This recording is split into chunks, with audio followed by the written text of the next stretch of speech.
Well, anyway, thank you for agreeing to meet with me today. It's Happy to it's do a real it. Yeah. pleasure, real honor to meet you. I guess I would like to start this interview basically talking about the economic crisis and how we as workers and as lobbies can deal with the issues which we face.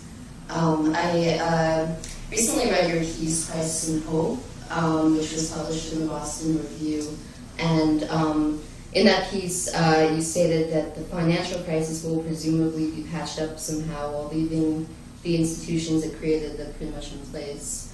While thinking about this, I came to understand that working people in the U.S. and North America and in Europe basically are not really being helped by the bailout so much. I mean, they're being helped by the stimulus, but the stimulus and the bailout are two different things. And not enough by this. The stimulus is much too small. It should be much larger. That's why they're, 10 million unemployed. But the policies are not made to reduce unemployment. They're made to help banks. Right.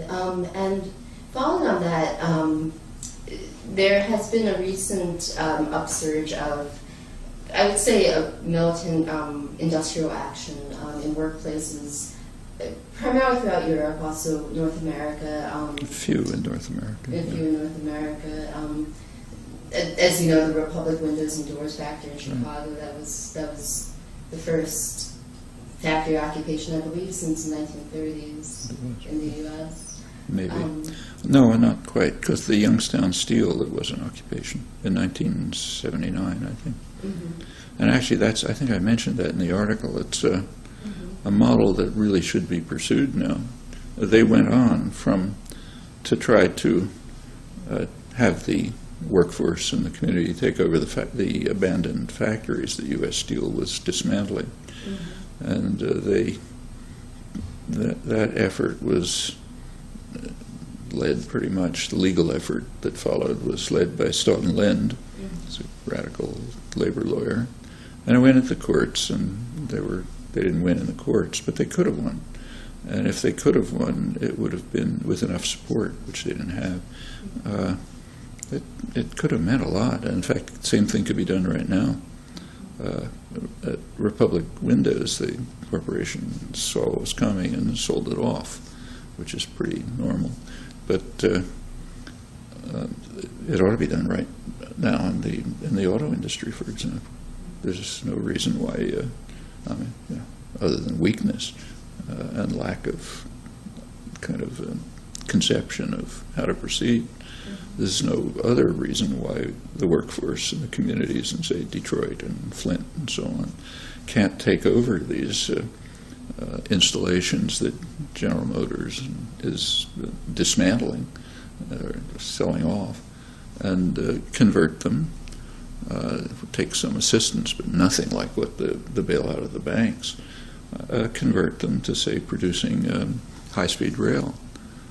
Instead, what's happening, I may have mentioned that in the article, I don't recall, is that the Obama administration is using federal stimulus money to try to get Spain and France to produce high-speed rail for the United States, which badly needs it, but not the installations that are being dismantled. Presumably those policies are more profitable for the banks and other financial institutions. But that's a perfect opportunity for the workforce and the communities to simply proceed to do what they were trying to do in Youngstown and a little bit in Republic, and that is take over the factories, put them under worker self-management, produce what the country needs, badly needs, like high-speed rail, for example, or green technology, and so on. I feel that a lot of these occupations and a lot of what workers are doing are a sort of an immediate response to the mass layoffs and to the decreased wages and hours. But I feel that a lot of what they're doing are they're sort of aiming for these these parochial gains without thinking more long term in terms of how they can move towards worker self-management. Yeah, that's what the IWW should be doing, providing that spark. You're right, it's reactive, but the same was true of the sit-down strikes in the 30s. I mean, the reason the sit-down strikes struck such fear in the hearts of management was that they know that a sit-down strike is just one step short of taking over the factory and running it, and that's the end. So you said the IWW could provide that spark.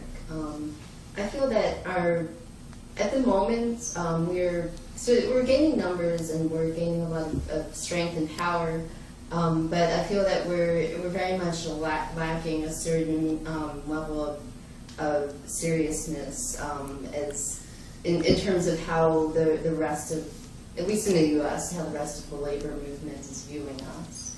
And I feel it is a very difficult feat to go from being what we're doing now to really being a part of this broader labor movement in the U.S. You know, the U.S. is different from Europe and other countries in this, other industrial countries in this respect. Not Japan, but many. It has the U.S. is to a very unusual extent a business-run society. There are all kind of reasons for that. You know, no feudal background. Institutions remained in place in Europe. They didn't remain in place here. They were wiped out. There's a lot of reasons, but the fact of the matter is the U.S.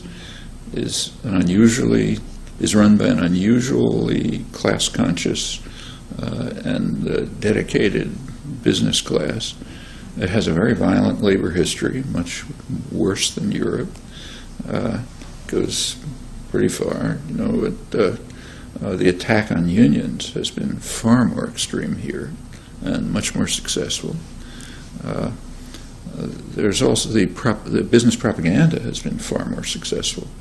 So anti-union propaganda has been considerably more successful here than in Europe, even among working people who would benefit by unions. And those are all things that, in fact, a rather striking aspect of business propaganda in the United States is the demonization of government, starting after the Second World War, after the Second World War ended with radicalization of the population in the United States and everywhere else, and calls for more popular takeover, government intervention, worker takeover of factories, all kinds of things. And business initiated a tremendous propaganda offensive. It's been pretty well studied, but the scale it surprised me when I read the scholarship. It's enormous. And it's been very effective. There are two major targets. One is unions, and the other is democracy.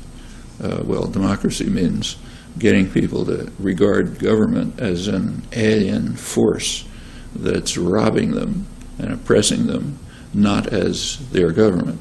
In a democracy, it would be your government.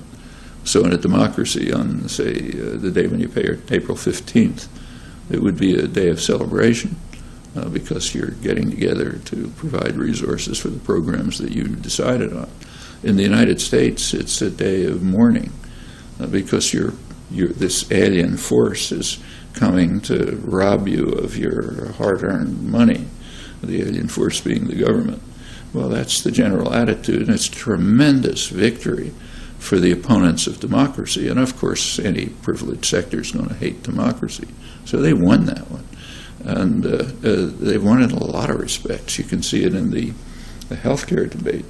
They have managed to instill the idea that if, in fact, you take a look at the recent polls, the majority of the population thinks that if the government runs health care, they're going to take away your freedom because that's that alien force again that steals your taxes. At the same time, the public favors a national health care program. The contradiction is somehow unresolved. And in the case of the business propaganda, it's particularly ironic because while they want the population to hate the government, they want the population to love the government. Namely, they are in favor of a very powerful state which works in their interest. So you got to love that government, but hate the government that might work in your interest and you might control. And that's an interesting propaganda task, but it's been carried off very well. You can see it in the worship of Reagan. Worship is the right word. It's the kind of worship you don't find outside North Korea, let's say. The worship of Reagan portrays him as somebody who saved us from government, from oppression and so on. Actually, he was an apostle of big government. Government grew under Reagan. He was the most strongest opponent of free markets in post-war history among presidents. But that doesn't matter. They concocted an image that you worship. It doesn't matter what the reality is. I mean, North Korea, probably most of the population believes the propaganda about the dear leader and so on. It's hard to achieve that, especially in a free society, but it's been done. And that's the kind of thing that activists, IWW, have to work against right on the shop floor. It's not so simple, but it's been done before.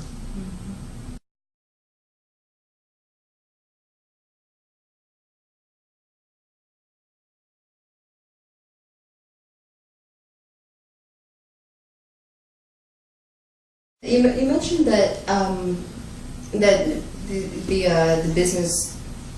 businesses are very class conscious. Can you elaborate on that statement a little more?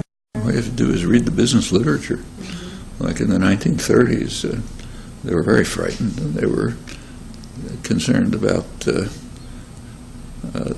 hazard to industrialists in the rising power of the masses. Straight Marxist rhetoric, just values changed. And it's constantly like that. They're constantly talking about the masses, the dangers they pose, how we have to control them, and it's a very, they understand what they're doing, and they're very class conscious. They press policies which work for their interests. I mean, for example, the insurance industries and the big banks are absolutely euphoric now, because they have, on the business pages, they don't even conceal it, because they've succeeded in coming out of the crisis thanks to a huge public bailout, even stronger than they were before, and in a better position to lay the basis for the next crisis. But they don't care, because they'll get bailed out again. I mean, that's class consciousness with a vengeance. In fact, the labor movement has occasionally recognized it. You may remember, I think it was around the late 70s, Doug Fraser, then the head of the UAW, criticized the auto industries kind of with astonishment, because he said, hey, you guys are fighting a bitter class war. I thought we were supposed to be cooperating. Well, sure, big chance they'll cooperate. And sure, they were fighting a bitter class war, and the union leadership didn't want to see it for their own interests. And then, healthcare is a good case. It's been discussed. I've discussed it, others have, but the healthcare, the United States and Canada have quite different histories with regard to healthcare, although they're very similar societies. And one reason for it, a main reason, is the union movements. In Canada, the union movements fought for healthcare for everyone. In the United States, the same unions fought for health care for themselves. So if you were in the UAW, you had a pretty decent health care system. But it was a compact with management. And that's a compact between collaborationist labor leaders and highly class-conscious management. And you know where that's going to lead. So if management says it's the end of the compact, it's the end of the compact. You don't have health care or anything else. Well, that's the difference between a socially conscious labor movement, more or less in Canada, I don't want to exaggerate, but more so than here, and an individualist-oriented labor movement says, I'm going to get something for myself. Sam Gompert's unionism, which the UAW followed. Well, it's pretty much the same topic. It's about how businesses use their propaganda for. I would say now more so they use propaganda more so. Sorry. For union busting than they use like the violent tactics. Well, now union, but I mean, for a while after the Second World War, when there was strong support for labor and there was a rather radical society in many ways, this was done subtly. But since Reagan, it's just done openly.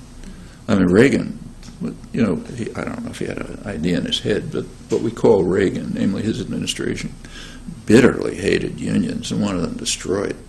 It began with the air controllers strike and went on from there. So during the Reagan years, the administration has told the business world they're not going to enforce the labor laws. And the number of illegal firings tripled during the Reagan years. You can read that in Business Week, which was pretty happy about it.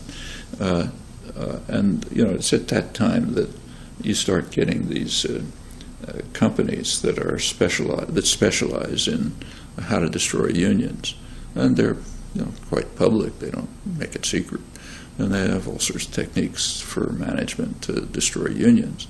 Well, when Clinton came along, it sort of moderated a little bit, but Clinton had a different device for breaking unions. It's called NAFTA. Because the government was entirely lawless, employers could exploit NAFTA to threaten union organizers with transfer. It's illegal, but when you've got a lawless government, it doesn't matter if it's illegal. And I think the number of union drives blocked increased by about 50%, just using NAFTA as an illegal tactic to destroy unions. Actually, the study of this done under NAFTA auspices, part of the NAFTA legislation required studies of labor practices. And there's quite a good study that came out by this labor historian at Cornell, his name escapes me at the moment, on the use of NAFTA to undermine and destroy unions. Well, that was going on in the Clinton years. Then, of course, Bush. No need to talk about it. But starting with Reagan, it became quite open. You know, the attack on unions. I mean, it wasn't Pinkerton's anymore, but it was just not applying the laws. We're seeing that very much in the IWW, and especially with the Starbucks Workers Union to this day, where Starbucks will put out all kinds of anti-union propaganda, both internally within the company and externally. A lot of it is telling the workers they don't need a union.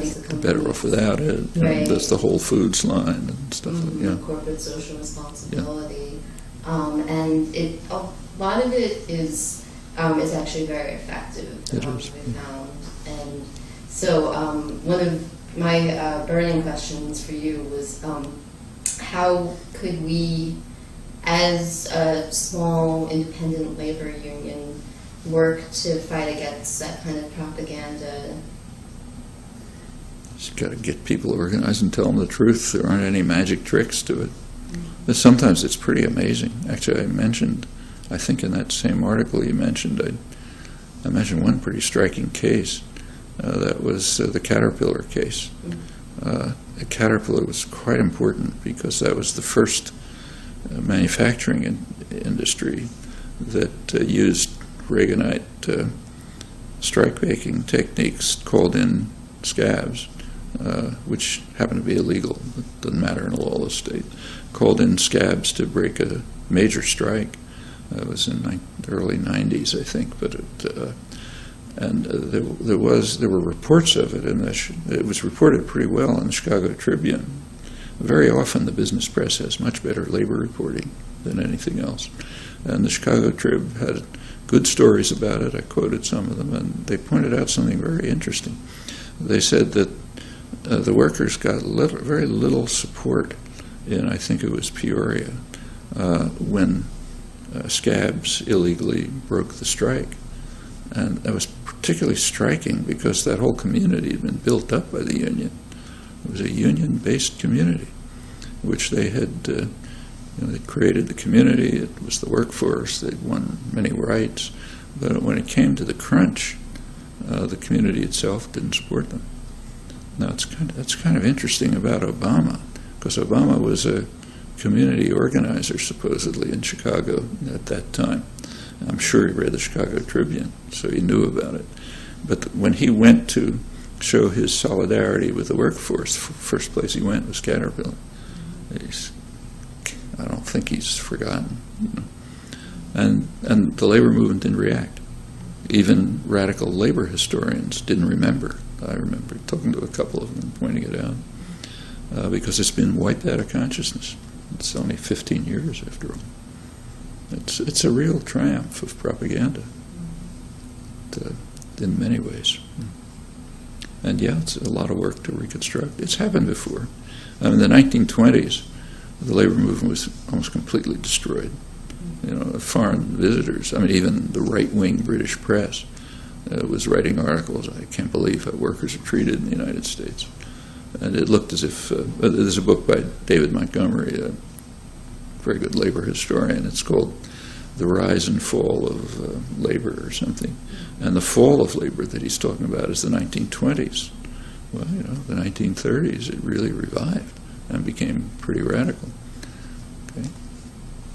Things can happen, but not by themselves. Then you had the Communist Party, and whatever you think about the Communist Party, nevertheless, they were right at the heart of of civil rights activism, labor activism, and so on. And without that, something else has to provide it. You don't want to have their Russia worship, but domestically, they had a pretty good record. I can remember it pretty well from childhood. My family was what they were mostly. Union people. Your father was in the IWW, correct? Pardon? Your father was in the IWW? He was in the IWW, but if you want to know the truth, you want to know the truth? Yes, I do. Okay, he came over as an immigrant, didn't know any English. Went to work in a sweatshop in Baltimore, and he told me later. He said he didn't really know English, but this guy was coming around, and he seemed to be for the workers, so he signed up. Was an IWW organizer. He didn't regret it. He just really didn't know what was going on. What industry was he in? Pardon? What industry? Don't even know if I ever knew, but some sweatshop in Baltimore. I knew with my other relatives, some of the women were garment workers union, men were shop boys and things like that. And the women, were they based in New England? Pardon? Were they based in New England, or was that more towards Well, this was New York. In New York. I hadn't been in Philadelphia, but the family was in New York. Okay. And I could see what the union was doing for them. It really saved their lives. I had two aunts, Spencer aunts, who were in the seamstresses, and of course unemployed in the 30s. But the union gave them a life. They had a couple of weeks in the country in a union installation. They had educational programs, all sorts of things. There was a life, a real community, and that they were members of the Communist Party, but they didn't care one way or another about Russia. They just cared about the United States.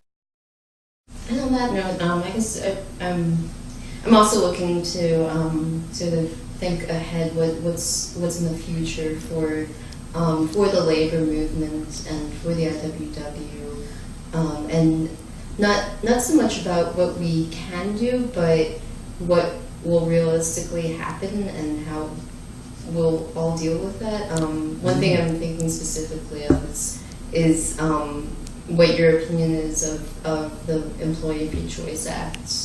I think it's dead, unfortunately. Unless there's a lot of force organized before it. Of course, Obama promised it before the election, but election promises don't mean anything. It gradually sank down on the agenda as he moved into office, and it wasn't surprising. Actually, there was an interview with in the Wall Street Journal with Rahm Emanuel. I think it must have been right after the election, and the interviewer asked Emanuel, one of the questions he asked him is, well, what are you going to do with these kind of crazed radicals in the party like Barney Frank and others? Real crazed. He said, well, don't worry, we're pragmatic, we'll control them, so I don't remember if he asked about EFCA, but he might have.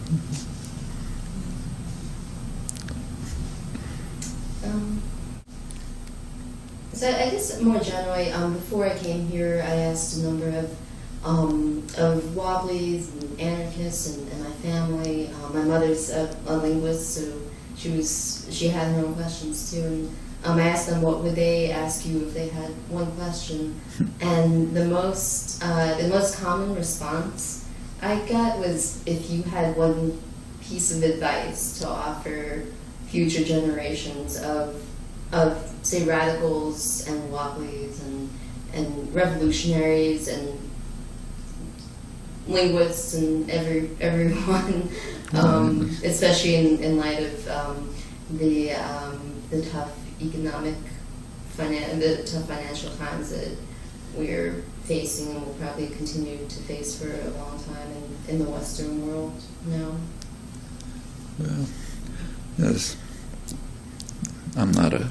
I get a lot of letters from people. When I go home tonight, I'll have 15 letters today from mostly young kids who don't like what's going on. They want to do something about it. And can I give them some advice as to what they should do? Or can I tell them what they should read or something? It doesn't work like that. I mean, everything depends very much on who you are, what your values are, what your commitments are, what circumstances you live in, what options you're willing to undertake. And that determines what you ought to be doing. I mean, there are some, I think, very general ideas that people can keep in mind. Like one of them is, they're kind of truisms. It's only worth mentioning them because they're always denied. First of all, don't believe anything you hear from power systems. So if Obama or the boss or the newspapers or anyone else tells you we're doing this, that, and the other thing, either dismiss it or assume the opposite is true, which it often is. You have to rely on yourself, your associates. Gifts don't come from above. They're going to come, you're going to win them, or you won't have them. And you win them by struggle, and that requires understanding and serious analysis of the options and the circumstances. And then you can do a lot. And so take right now. There is a right-wing populist uprising. The town hall meetings, the demonstrations, and so on. That's very common, even on the left, to just ridicule them. Look at these lunatics talking about, Obama the socialist or the communist and the fascist and death panels and all the rest of it. But that's not the right reaction. If you look at these people and you listen to them on talk radio, those are people with real grievances. I mean, I listen to talk radio a lot. It's kind of interesting. I mean, it's insane, but it's interesting. And if you can sort of suspend your knowledge of the world and just sort of try to enter into the world of the people who are calling in, you can understand them. I mean, I've never seen a study, but my sense of it is that these are people who feel really aggrieved. I've done everything right all my life.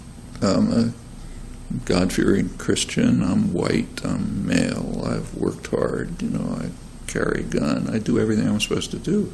And I'm getting shafted. And in fact, they are getting shafted.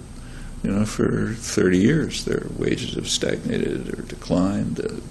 Social conditions have worsened. The children going crazy. There's no schools. There's nothing. So somebody's doing something to me. Who is it? Well, Rush Limbaugh has an answer. It's the rich liberals who own the banks and run the government and course, run the media, and they don't care about you. There's a name for them. You're the flyby people. You don't live in Boston, New York, and you're not in San Francisco, where everything's run by gays. You're the other people, the kind of hard-working, honest Americans. And they don't care about you, these guys who own the corporations and the banks. They just want to give everything away to illegal immigrants and, gays and communists and so on. And we got to defend ourselves against them. And everything they tell you is just a way to suppress you. Like they talk about this thing they made up called global warming because they want to take away your jobs. And they talk about health reform because they want to put a microchip in you and make sure the government runs you. And it goes on like that. Well, the reaction we should be having to them is not ridicule, but rather self-criticism. Why aren't we organizing them? I mean, we're the ones who ought to be organizing, not Rush Limbaugh. And if they're caught up in this, well, it's our fault. And there are historical analogs, which are not exact, of course, but are close enough to be worrisome. This has a whiff of early Nazi Germany. Hitler was appealing to groups with similar grievances and giving them crazy answers. But at least they were answers. They weren't getting them from anywhere else. It's the Jews and the Bolsheviks, and we know what happened. In this case, they're not getting answers from anyone else. I mean, the liberal Democrats aren't going to tell them, yeah, you're being shafted because of the policies that we've established over the years that we're maintaining now. That's not going to be an answer. And they're not getting answers from the left. So, okay, there's an internal coherence and logic to what they get from Limbaugh, Glenn Beck, and the rest of these guys. And they sound very convincing, they're very self-confident, and they got an answer to everything, and a crazy answer most of the time, but it's an answer, and it hangs together, and that's our fault if that goes on. So there's one thing to be done is don't ridicule these people, join them, and talk about their real grievances and give them a sensible answer. Like, take over your factories. Great. I think that's all we have time for.